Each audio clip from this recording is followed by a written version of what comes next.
Boa tarde, queridos. Graças a Deus por mais uma oportunidade que o Senhor nos dá de estarmos juntos novamente, falando a respeito da palavra de Deus. Amém?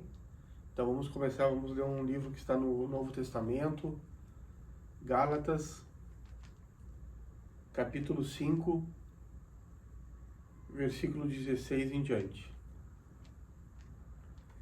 Digo, porém, andai no Espírito e jamais satisfareis a concupiscência da carne.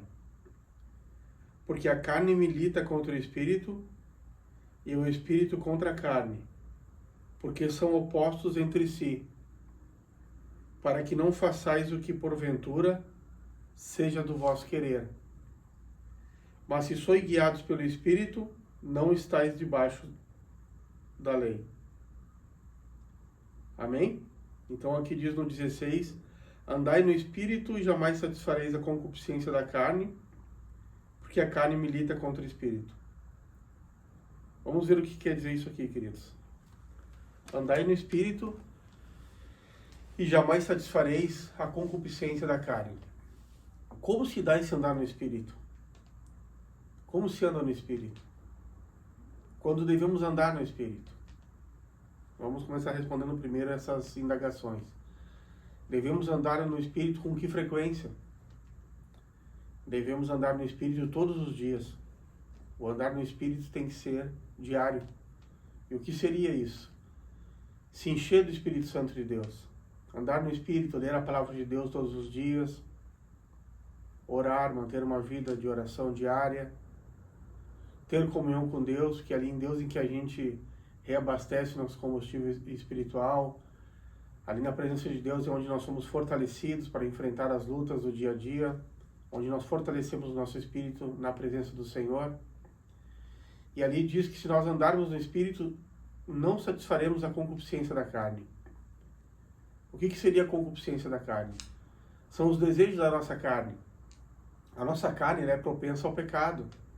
Então existem vários desejos ali na nossa carne que são concebidos na nossa mente, acabam se tornando ações e nos levam a pecar, nos levam a fazer coisas que desagradam a Deus. Daí ali tem impureza sexual, pensamentos impuros, pensamentos errados e maldades, tudo quanto é coisa ruim que pode sair do coração do homem, impulsionado pela nossa carne. Então a Bíblia ali nos dá uma receita para que não cometamos esses pecados que levam a pessoa para a morte eterna. Nós devemos andar no Espírito Santo, andar no Espírito, andar nos enchendo do Espírito Santo de Deus, pois essa é a única forma de não satisfazermos a concupiscência da carne, porque na carne existe uma concupiscência, e quando nós pecamos, nós estamos satisfazendo essa concupiscência.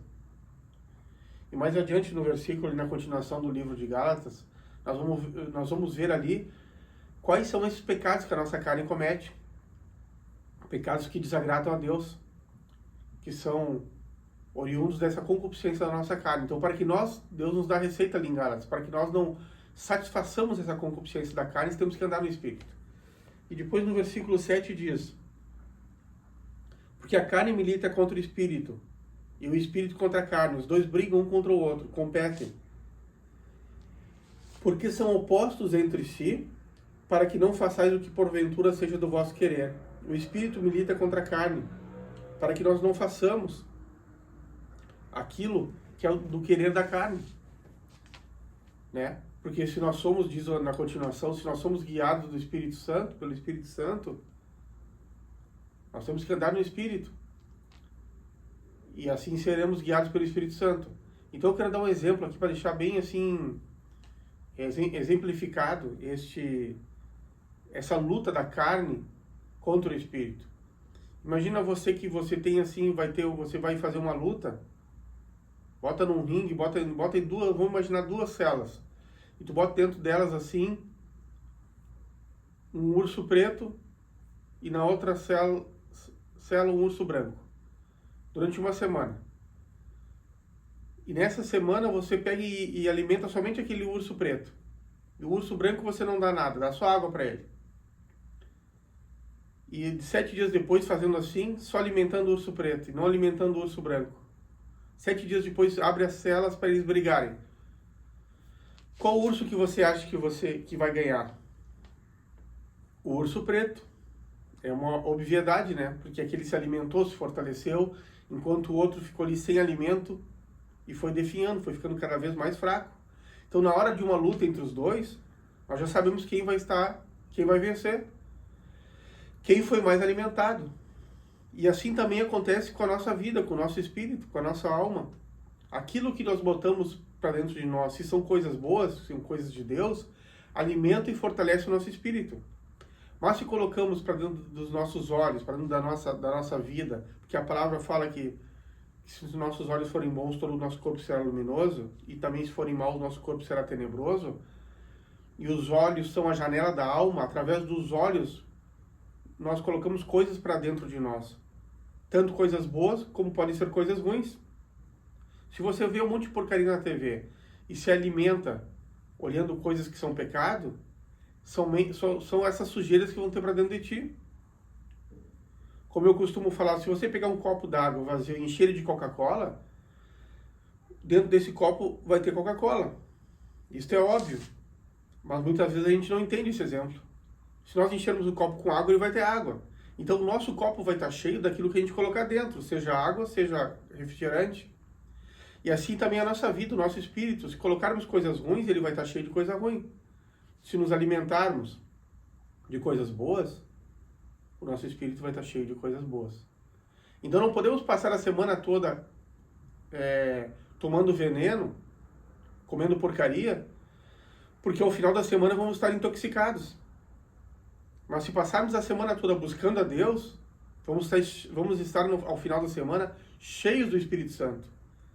E o nosso espírito vai estar forte e vai vencer a batalha contra a carne. E vamos conseguir assim andar no espírito e não satisfaremos a concupiscência da carne. Simples assim.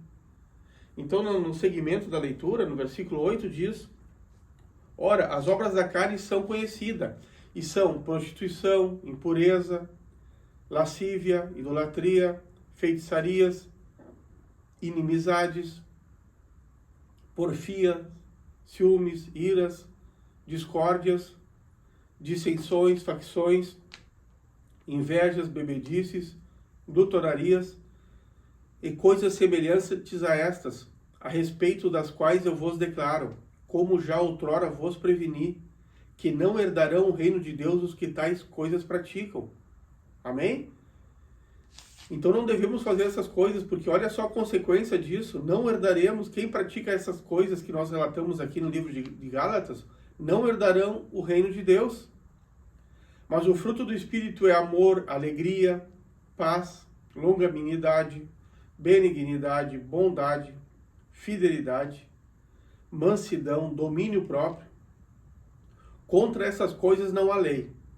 E os que são de Cristo Jesus crucificaram a carne com suas paixões e concupiscências. Se vivemos no Espírito, andemos também no Espírito. Não vos deixeis possuir de vanglória, provocando uns aos outros, tendo inveja uns dos outros. Então no 25 diz: se vivemos no Espírito, andemos também no Espírito. Amém? Glória a Deus por essa palavra. Essa palavra é uma palavra que nos esclarece, nos fala de algo assim que é um perigo muito grande, que se praticarmos aquelas obras elencadas ali, aqueles pecados, não herdaremos o reino de Deus. Aquilo que fala em Apocalipse no final, daqueles que não vão estar com Cristo, que vão estar à esquerda de Cristo, e os filhos de Deus vão estar à direita de Jesus. Os que estarão à esquerda serão jogados num lago de fogo, onde haverá choro e ranger de dentes, diz a palavra de Deus no livro de Apocalipse. Então, para que nós não satisfaçamos as concupiscências da carne, vamos andar no Espírito. E assim, buscando a Deus diariamente, fortaleceremos o nosso Espírito. E nessa luta contra a carne, nós vamos ganhar. Nós vamos conseguir andar em obediência a Deus. E vamos subjugar nossa carne. E assim não praticaremos essas obras da carne. Amém? E assim poderemos viver uma vida que agrada a Deus. Glória a Deus por essa palavra, né? Guarda esse ensinamento no teu coração. Deus abençoe a tua vida. E até o nosso próximo encontro, se assim Deus permitir.